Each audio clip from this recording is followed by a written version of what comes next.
Redwood Empire's Pipe Dream Toasted Triple Finish. Finished in French oak staves, Hungarian oak, and Garyana oak. I bought this bottle last week, took it to a sippers where we enjoyed it with cigars. Very nice compliment, that toastiness to the cigars, but it's not really, enjoying it with cigars is not really a fair way to evaluate the taste of the bourbon. So I thought I would do a taste today. Now here's what we know about this Pipe Dream Toasted Triple Finish. It's a 4-grain, it's 73% corn, 18% rye, 5% malted barley, and finally 4% wheat. Comes in at 92 proof, and while it doesn't have an age statement, we do know its origin is the Redwood Empire's Pipe Dream, so it is made up of at least 4-year-old juice. Let's go for the nose. Wow. The oak really announces itself. There's a definite sweetness. I liken it to almost like a buttercream frosting. And then I do get a slight nuttiness and a little bit of spice. You know, it's the thing that's most pronounced is that sweetness. You know, it's not your deep burnt sugars, your caramel.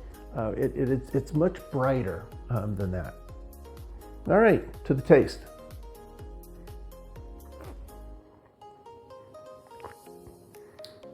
All right, first, mouthfeel. It has a pleasant, decent mouthfeel. It's not the most viscous, but it's certainly pleasant and round and soft on the palate. This pour doesn't bring a lot up front. What the surprise out of this glass is the finish. It has a nice long finish. That sugar comes through, that buttercream icing, confectionery sugar. There is a definite sweetness to the finish.